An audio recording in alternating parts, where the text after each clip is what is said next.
اللہ کے نبی صلی اللہ علیہ وسلم سے کہنے لگے یہ بھاگ کر کے مکے سے آیا ہے، ہمارا تمہارا عہد و پیمان ہے، اس کو واپس کیا جائے۔ حضرت ابو جندل کی آنکھوں میں آنسو، صحابہ کرام بیٹھے ہوئے، عمر بن خطاب، اجلے صحابہ سب بیٹھے ہوئے خاموش ہیں، گوش بر آواز ہیں۔ اللہ کے نبی صلی اللہ علیہ وسلم نے دیکھا، کہا ابو جندل جو ہم نے معاہدہ کیا ہے جان کے آخری لمحے تک، سانس کے آخری لمحے تک اس معاہدے کی خلاف ورزی محمد نہیں کر سکتا۔ ٹھیک ہے تم مسلمان ہو۔ کہنے لگے اللہ کے نبی میں نے کلمہ پڑھا ہے، یہ دیکھو جسم سے خون رس رہے ہیں، جسم لہو لہان ہے۔ اللہ کے نبی صحابہ کرام سے استغاثہ پیش کیا کہ مجھے کیا مکہ واپس بھیجا جائے گا؟ میں بھاگ کر کے آیا ہوں، جان چھڑا کے آیا ہوں۔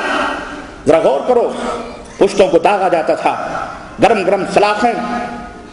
سے اذیت دی جاتی تھی، کوئلوں پر سلایا جانا کس کو گوارا ہو سکتا ہے؟ کیا اپنے ماننے والوں کا یہ کوئی منظر دیکھ سکتا ہے؟ لیکن قربان جائیں اس نبی کریم رؤوف الرحیم نبی پر، جس کی رواداریوں کا عالم یہ تھا کہ جب معاہدہ کفار سے کیا ہے وہ معاہدہ کبھی ٹوٹ سکتا جب تک، جتنی مدت تک کا وہ معاہدہ ہوا ہے اس مدت تک وہ معاہدہ جاری اور ساری۔ کہنے لگے اللہ کے نبی واپس، کہا تمہیں واپس جانا پڑے گا، مدینے کی کسی بھی گھر میں کوئی پناہ تمہیں نہیں دے سکتا ہے، جاؤ اللہ تعالیٰ تمہارے لیے آسانیاں پیدا کرے گا، صبر کرو صبر کرو، مدینے کے در و دیوار تمہیں پناہ نہیں دے سکتے، نکل جاؤ یہاں سے۔ اللہ، پھر کفار کے حوالے کر دیا گیا۔ لیکن وہ کیسے مومن تھے، کفار کے حوالے کر دیے گئے، معاملہ واقعہ لمبا ہے، آگے گئے، ایک سویا تھا، بیٹھے تھے، تو مومن ہوشیار ہوتا ہے، بہرحال کسی طرح سے وہاں توڑ تاڑ کر کے اس کو مار قتل پٹل کر کے وہاں سے بھاگ گئے۔ خیر بھاگ گئے، اب نبی صلی اللہ علیہ وسلم نے واپس کر دیا تو معاہدہ تو نہیں ٹوٹا، لیکن آپ دیکھیں کتنی بڑی یہ رواداری ہے یہ کہ اپنے ماننے والوں کو بھی اللہ کے نبی صلی اللہ علیہ وسلم نے معاہدے پر قربان کیا، اور آپ صلی اللہ علیہ وسلم نے معاہدہ کو توڑنا۔ آج کون سے معاہدے کیے جا رہے ہیں دنیا کے اندر؟ یہ خنزیر کے کھانے والے، من کے کالے تن کے گورے، یہ بھی معاہدہ کرتے ہیں، ہاں، اور صبح و شام معاہدوں کی دھجیاں اڑائی جاتی ہیں جنیوا اور یو این کے بلڈنگوں کے اندر، جیسے کہ وہ اقوام متحدہ نہ ہو بلکہ امریکہ کی رکھائل ہو، اور واقعی وہ امریکہ کی رکھائل ہے، امریکہ کی رکھائل ہے، جیسا امریکہ کہے گا اس کی رکھائل ویسا کرے گی۔ غرض کہنے کا مطلب یہ ہے، یہ دیکھیں آپ اس طرح سے رواداریوں کا ایک نمونہ، ہجرت کی رات، یہ دوسرا نمونہ نبی کریم صلی اللہ علیہ وسلم کا، ہجرت کی رات، خوناشام تلواریں، کاشان نبوت کو گھیرے ہوئے، رات کے سناٹے میں ہر قبیلے کا نوجوان یہ معاہدہ کرتے ہوئے کہ آج محمد گھر سے باہر نکلیں گے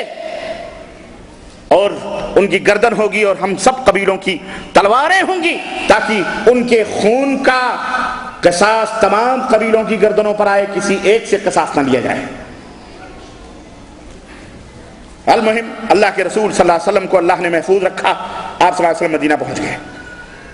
ایک دور وہ بھی آیا، دنیا نے ماتھے کی نگاہوں سے دیکھا کہ وہی نبی اسی مکے کے اندر فاتح بن کر کے حاضر ہوتا ہے، داخل ہوتا ہے، اور سارے مکے کے لوگ سب موجود ہیں، تلوار اٹھانے والے وہ نوجوان بھی موجود ہیں، نبی کے خون کے پیاسے بھی موجود ہیں، ظلم و ستم کرنے والے وہ لوگ بھی موجود ہیں، بلال حبشی کی پشت کو جلانے والے وہ لوگ بھی موجود ہیں، سارے کے سارے سامنے کھڑے ہیں، گردنیں جھکی ہوئی ہیں، اور سب کی گردنیں محمد الرسول اللہ صلی اللہ علیہ وسلم کی تلوار کے نیچے ہیں۔ بولو نیچے تھی کہ نہیں نیچے تھی؟ لیکن وہی نبی جب مکے کے اندر داخل ہوتا ہے کہتا ہے جو ابو سفیان کے گھر میں داخل ہو جائے وہ بھی امن میں ہے، جو خانہ کعبہ میں داخل ہو جائے وہ بھی امن میں ہے، جو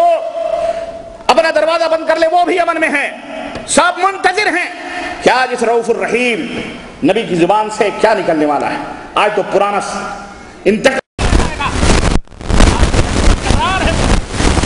صلی اللہ علیہ وسلم، آج ننگی تلواریں ہیں، نہ جانے کن کن ماؤں کو یتیم، کن کن ماؤں کو اپنے اولاد سے ہاتھ دھونا پڑے گا، اور کن کن عورتوں کو بیوہ بننا پڑے گا، اور کن کن بچوں کو یتیم بننا پڑے گا، سارے منتظر ہیں۔